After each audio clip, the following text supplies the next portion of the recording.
What's going on, guys? This is Damien from The Lookout and welcome to the fourth out of our 5-part video series dedicated to absolute beginners. Today we are covering green. If you like this type of videos, hit the like button, hit subscribe. That is the best way to let us know what type of content you enjoy.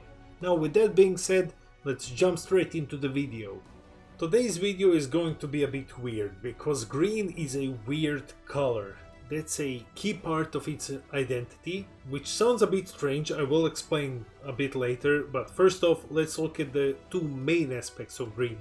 Hand destruction, forcing your opponent to discard cards, and board destruction, destroying your opponent's battle cards. Let's look at hand destruction first. Hand destruction is extremely annoying and difficult and hard to fight if you're not prepared for it. It's forcing your opponents to discard cards, and no deck in the game goes to a tournament expecting to run into hand destruction and then put cards in the main deck to fight it. That's a sure way to end up with useless cards in hand. Instead, you just sideboard in case you run into hand destruction. That's why it's super vulnerable in formats where you have sideboards, but in best of one where you don't have sideboard, hand destruction is extremely powerful. The second aspect of green is board removal. Green is focused on removing your opponent's battle cards, and it's one of the only colors in the game which has a very steady ignore barrier package. So yeah, it runs hand destruction and it runs a lot of single target removal. But there is one last aspect of green, and things are going to get pretty weird now. Now, you might have heard about someone saying that, hey, green is the worst color in the game, and this is one of the biggest reasons why. Bandai has been forcing green to be this weird, experimental, weird stuff color. You know, instead of putting various weird aspects of the game into various colors, they're basically using green to do that, which is extremely annoying to us green players. What am I talking about? Well, you have like very thematic decks. Yeah, that's one. You can say it like that. Green is very thematic.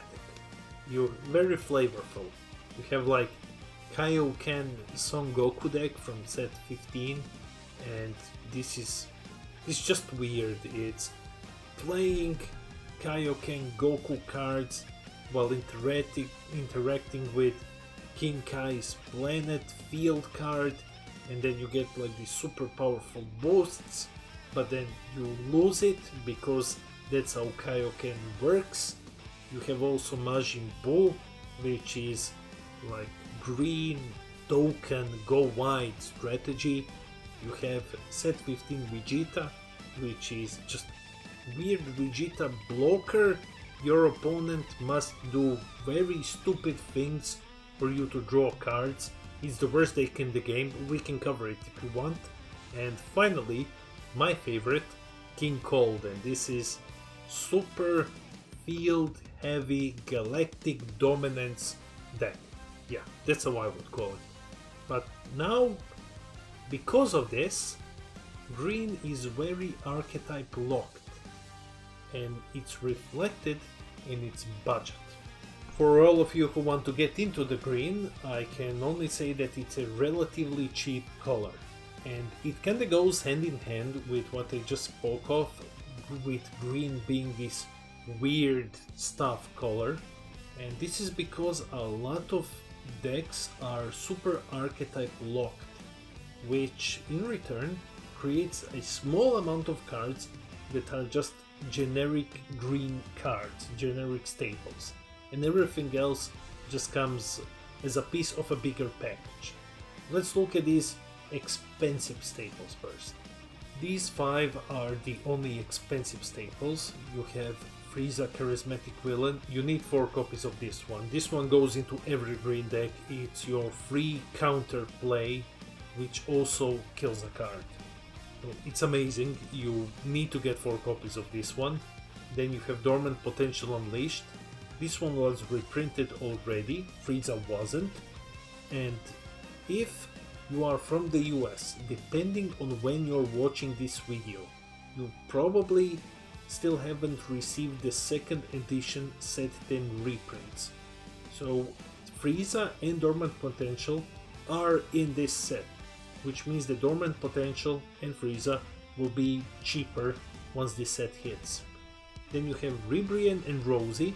These are your hand destruction staples. You run 4 of Ribrian, and it depends how many Roses you want to run, but this is mostly for hand destruction. If you're playing something else, you can fit a lesser amount of copies. And finally you have Fuse Amasu. You are using this card but you're playing it through your charismatic villain. So you drop charismatic villain, and then he doesn't do anything for the rest of the game. So you sacrifice him to bring in Zamasu. But because of this, you don't really need 4 copies. You play like 2 copies, it's perfectly fine. Now we have 5 budget staples. First thing that you're probably noticing is there are no battle cards. There is a very limited amount of generic staples in green. You have your counters, you have Majin Topo, how we call him here. It's a Floodgate Bull counter. You have Homicidal Clones, this is your free counterplay, and you have Shocking Death Mode. And on the side of super combos, Paragus or Gohan. Personal preference. So that's it? Yeah, that's it. As I said, green doesn't have a lot of generic cards, it's usually just archetype locked. But I'm going to try my best to give you some very good budget deck recommendations. Before we jump into deck recommendations, I just want to say that because green is weird and archetype locked, a lot of decks are super cheap.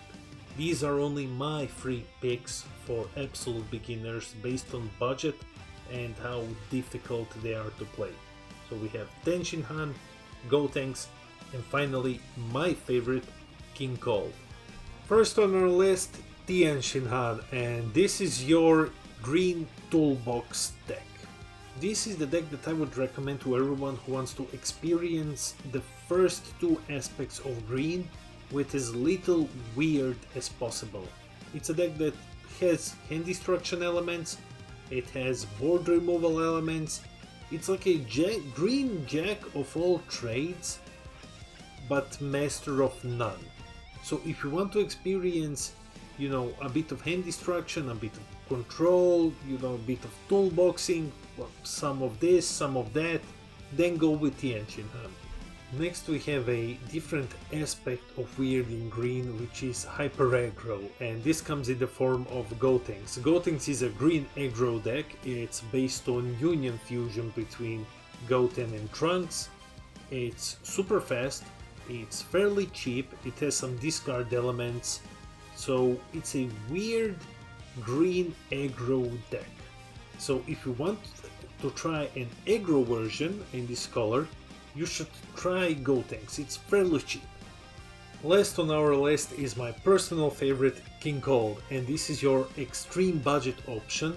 King Cold is a lot of fun, it revolves around field cards, which is super unique and pretty weird. No other color does it to an extent that King Cold does it, and it doesn't need any expensive staples because King Cold has his own versions of those staples. Like, you don't need Frieza because you have Cooler. You don't need Dormant Potential because you have King Cold Supreme Roller. So yeah, in one way I would say this is one of my favorite decks to recommend to beginners, but then again it's so weird and so closed in its own archetype and its own gameplay that it's difficult to transition from Cold to anything else. Like, you can play this deck as a beginner, you can master it, it has a pretty high skill ceiling, but you won't learn anything from it that you can then go and apply to other decks. That's its biggest flaws. But it's extremely consistent because it draws a lot of cards. So yeah, if you want to try something weird, go with King Cold. If not, maybe the other two are your safer options. But with that being said, we are ending the video. Thanks for joining me. And with that being said, we have reached the end of this video. If you have enjoyed it, please hit that like and subscribe button. We are on our way to 500 subscribers. It's amazing, all of you are amazing, and keep a lookout for more content.